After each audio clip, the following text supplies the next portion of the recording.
A special investigation into a serious case of Australia's intellectual rot, of the decline of truth and the rise of an anti-Western fantasy sponsored with your money. The ABC last week announced it will next year screen a two-part documentary on Aboriginal history presented by an amateur historian, Bruce Pascoe, who identifies as Aboriginal, although he has admitted it is a remote heritage going back to his mother's grandmother. And he says it does his soul good to go back and talk words, Aboriginal words that his great-grandmother would have spoken. And as an Aborigine, Bruce Pascoe has won a New South Wales Premier Prize, for instance, for Indigenous authors, for his book Dark Emu. He's also a professor in the Indigenous faculty of the University of Technology, Sydney, and is a director of a project for the Commonwealth Schools Commission. In fact, he this year published a children's version of Dark Emu for use in schools. This is my latest book, Young Dark Emu, and it's a story about what Aboriginal people were really doing when Europeans arrived onto the continent. It's about our agricultural industry. Wait a minute. The Aboriginal agricultural industry? I thought our historians had agreed that Aborigines were essentially hunter-gatherers, not farmers. But Pascoe's new version of history, now to be promoted by the ABC, our national broadcaster, says that's all wrong. In fact, it's an insult to Aborigines. Aborigines were, says Pascoe, also farmers. Some lived in stone houses, the ruins looking allegedly like this. They lived in large villages with huge granaries and fields until the white man came. Now, this is the revisionist Pascoe history that's already won prizes and is being taught in some schools. It's the radically different history that is now being turned into an ABC documentary thanks to financing from two other taxpayer-funded bodies, Screen New South Wales and Film Victoria, which actually boast that Pascoe's film will challenge the myth, it says, of pre-colonial Indigenous Australians being just hunter-gatherers. In fact, it's going to be the kind of history that's going to make traditional Aboriginal society seem much better and white colonialism, of course, much more evil. But the thing tonight that I want to go into is how much of Pascoe's history is true? Indeed, how much of Pascoe's own Aboriginal identity is true? Who is this grandmother, for instance, on his mother's side, that Pascoe says was Aboriginal, which would make Pascoe Aboriginal too? Now, I've asked Pascoe this question, but he's failed to respond, although he's told me he won't come on this show to discuss this. But a group of about 20 amateur researchers led by scientist Bruce Carger has been fact-checking Pascoe's claims for months on their website, Dark Emu Exposed, and two, an expert genealogist and a family tree expert, have also trawled through birth certificates and death notices and graveyard records and newspaper clippings. They actually believe that Pascoe's grandparents, on his mother's side, were either born in England or, in the case of grandmother Cecil Gertrude Cowland, born of English immigrants. No Aborigines there at all. But Pascoe sure has the nose of his great-grandfather, William Cowland, a prominent builder, born in England. The researchers also checked Pascoe's father's side of the family, and as far as they can tell from the records, all 8 of his great-great-grandparents on that side were born in England, except for 2 sisters whose parents were born in England. Again, no Aborigines there at all, or among their descendants.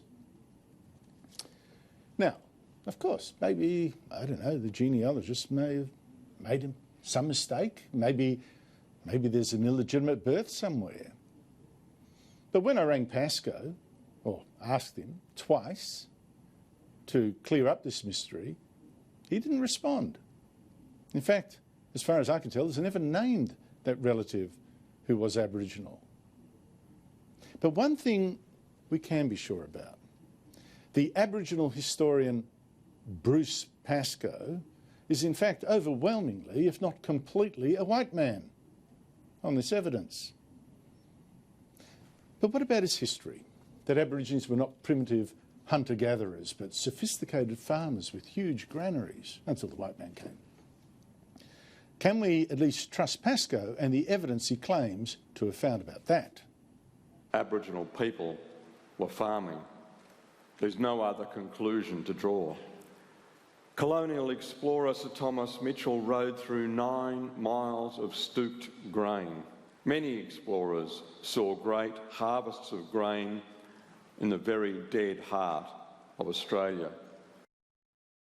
In fact, that explorer Thomas Mitchell, in his 1848 Journal of an Expedition into the Interior of Tropical Australia, does not report seeing 9 miles of grain stooked, this is what a stook looks like, stooked for drying, which would be an incredible feat for people with just stone tools, not even sickles.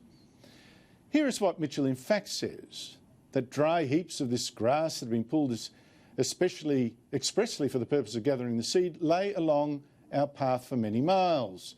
I counted 9 miles along the river in which we rode through this grass only reaching to our saddle girths. So you've got the grasslands reaching to the belly of his horse. That's what stretched for 9 miles. And along the way, he then found heaps of grass that had been pulled out for drying. So Pascoe misquoted this source. I asked him about that too, but no response. But we do have film from 1966 of what this seed gathering really looked like, at least in Western Australia. And it's sure not like farming, as Pascoe would suggest. It's just, gathering, like by hunter-gatherers. I'll give you another example. Pascoe telling of Aborigines keeping huge seed granaries, including one looted by the brother of explorer Ernest Giles, which Pascoe said explained why Aborigines fought explorers. Ernest Giles' brother, a bit earlier than this, was travelling through the Northern Territory and came across huge stores of what he discovered was grain, stored up in platforms 3 metres off the ground. Each of those stores weighed a tonne. He'd never seen anything like it before, but it didn't stop him stealing it, because once again, he was an explorer, he was lost, and he was hungry. Almost all that's not true.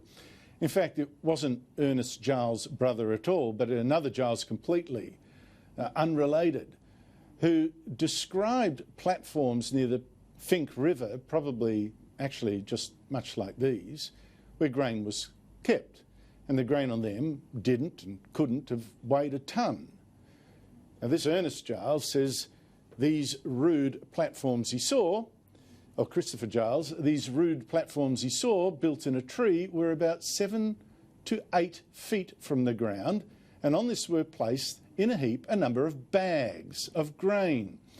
Grain that Giles found was actually packed into the legs of trousers and the sleeves of shirts tied up at each end. Trousers and shirts the local Aborigines had actually stolen from his own team. That couldn't have been a tonne of grain in various platforms, let me tell you that much. And Giles writes that he actually stopped his men from stealing this grain. Again, Pascoe's wrong. It wasn't stolen by Giles at all. And again, Pascoe misquotes his sources and misquotes in ways that, what a surprise, helps his bizarre claim that Aborigines were actually farmers. For instance, his book has a map of the Aborigines' alleged grain belt that he draws right down to southern Western Australia and to the bottom of Victoria. And Pascoe says this graphic is from the work of historian Norman Tyndale. You see the writing on the right there. But when you look at Tyndale's original map from about 50 years ago, this so-called grain belt that he's got is actually much smaller and excludes Victoria and southern Western Australia completely.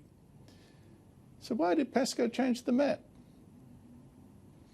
I say, maybe there's another side to this story, but if there is, Pascoe isn't giving it to me. But what he will do is present all this and more as history on their ABC. History that seems to me exaggerated, false, in parts an invention by a man whose identity seems also, well, let me say, I think Pascoe has some very serious questions to answer. Let me put it like that. Yet the ABC is treating this man as an authority, and his frankly incredible stories as history. And why? I wonder. Is this part of the ABC's agenda to remake our society, even if that requires a remaking of our history?